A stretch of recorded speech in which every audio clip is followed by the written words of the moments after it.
Rail सुरक्षा को लेकर बड़ी कार्रवाई और निरीक्षण की कड़ी में आज सोमवार को रेल सुरक्षा आयुक्त कटनी पहुंचे, जहां उन्होंने झलवारा से मझगमा फाटक तक बने कटंगी ग्रेड सेपरेटर और कटंगी खुर्द में तैयार की गई डबल कार्ड लाइन का निरीक्षण किया। निरीक्षण के बाद उन्होंने बताया कि जो गुड्स ट्रेन अब तक मेन लाइन पर आकर चलती थी, उन्हें अब डाइवर्ट कर जबलपुर और बिलासपुर डिवीजन की ओर सीधे भेजा जाएगा। इससे मुख्य लाइन पर यात्री ट्रेनों का दबाव कम होगा और ट्रैफिक अधिक नियंत्रित ढंग से संचालित हो सकेगा। जब मीडिया प्रतिनिधियों ने अन्य रेल संबंधी मुद्दों पर सवाल किए तो आयुक्त ने स्पष्ट शब्दों में कहा, मैं छोटे मामलों को नहीं देखता। भारत के सबसे लंबे रेल ग्रेड सेपरेटर को लेकर उन्होंने कहा कि यह सिर्फ मालगाड़ियों के आवागमन के लिए बनाया गया है। हालांकि आवश्यकता पड़ने पर इसका उपयोग अन्य ट्रेनों के लिए भी किया जा सकता है। उन्होंने यह भी कहा कि यह मार्ग जल्द ही पूरी तरह सुचारू रूप से चालू हो जाएगा।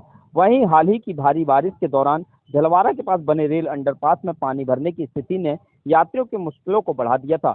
इस विषय पर जबलपुर डिवीजन के डीआरएम कमल तलरेजा ने कहा कि मानसून की शुरुआत में ऐसी दिक्कतें आती हैं। उन्होंने यह भी कहा कि अंडरपास में जलभराव से निपटने के लिए पंपिंग की व्यवस्था की जा रही है। हालांकि पंपिंग को लेकर कुछ तकनीकी ऐतराज अभी भी बाकी है। यदि व्यवस्था जल्द नहीं की गई तो आगामी बारिश में अंडरपास में फिर से पानी भरेगा और लोगों को आवागमन में परेशानी झेलनी पड़ सकती है। रेल सुरक्षा और आधारभूत ढांचे को लेकर यहां एक और निरीक्षण और योजनाएं जारी हैं। वहीं दूसरी ओर बारिश जैसी प्राकृतिक स्थितियां इन व्यवस्थाओं की असली परीक्षा ले रही है। देखना होगा कि पंपिंग सिस्टम और रेल मार्गों का प्रबंधन आने वाले वक्त में कितना प्रभावी हो सकता है।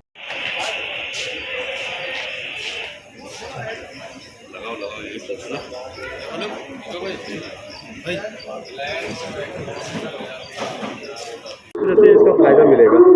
आज एक कॉर्ड लाइन जो कटंगी खुर्द और जलवाड़ा स्टेशनों को जोड़ती है उसके बीच निरीक्षण किया गया। ये मुख्यतः जो गुड्स ट्रेन है जो मेन लाइन पे आकर फिर जाती थी, उसको अब मेन लाइन पे ना लाके वहीं से डायरेक्ट जबलपुर डिवीज़न और बिलासपुर डिवीज़न के बीच लिया या भेजा जा सकता है। इसकी सुविधा के लिए बनाई गई है। कब से चालू होगी और कितना लाभ मिलेगा? अब जल्दी चालू हो जाएगी, लाभ बहुत मिलेगा, जल्दी चालू हो जाएगी। तो थोड़ी संपादन में अभी जो मिट्टी बह गई थी, जिससे उसे ट्रैक थोड़ा सा कहाँ सर एक LC1 है नहीं, मैं खुद जांच नहीं करता हूँ ऐसे छोटे मामले की, पर डिवीज़न करता है। डिवीज़न में जो अधिकारी है वो इसके लिए समर्थ है, इसकी जांच करने की और ठीक करने में समर्थ है। सेपरेटर जैसे सर इधर बन रहा है, वो उसका कितना फायदा मिलेगा वो गुड्स ट्रेन के लिए? वो भी नहीं, उससे मुख्यतः गुड्स ट्रेन और ज़रूरत पड़ने पे कोई भी गाड़ी उससे लेके जाई जा सकती है और उससे बहुत ज़्यादा पूरे भारतीय रेल और पूरे भारत देश को बहुत फायदा मिलेगा।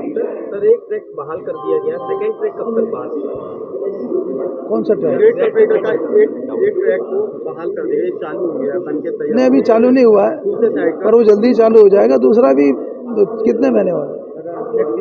नेक्स्ट ईयर हो जाएगा, जल्दी हो जाएगा।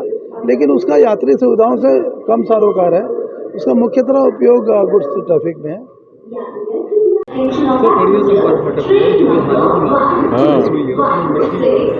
मिट्टी पे है ना, ये जब हम लोग LHS डालते हैं किसी भी LC पे, तो पहले मानसून में हमेशा दिक्कत आती है। एक सामान्य प्रक्रिया है और हम लोग ने इसलिए उसमें पूरी सावधानियां बरती थी। पूरे हमारे रात में गैंगमैन गेटमैन सब लगे थे और मुश्किल से 2 घंटे के अंदर में उसको बहाल कर दिया गया। ये पहले मानसून जब होता है तो कुछ भी नया निर्माण होता है उसमें ऐसी सब असुविधाएं आती हैं।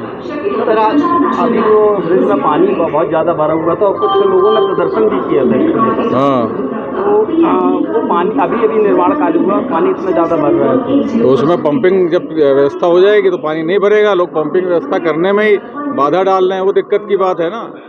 जो हमेशा हर LHS में पंपिंग की व्यवस्था करनी आवश्यक होती है। कोई ड्राइंग में बदलाव नहीं है, ये वैसी ड्राइंग होती है। इनके द्वारा निरीक्षण किया गया और क्या ये हमारा जो शेड्यूल्ड निरीक्षण होता है, कोई भी नया ट्रैक खुलता है तो उसमें CRS साहब आते हैं, वो निरीक्षण किया गया और जल्दी ट्रैक चालू हो जाएगा। इसमें सबको ये NKJ सेक्शन का जो है हमको थोड़ी राहत मिलेगी इसमें।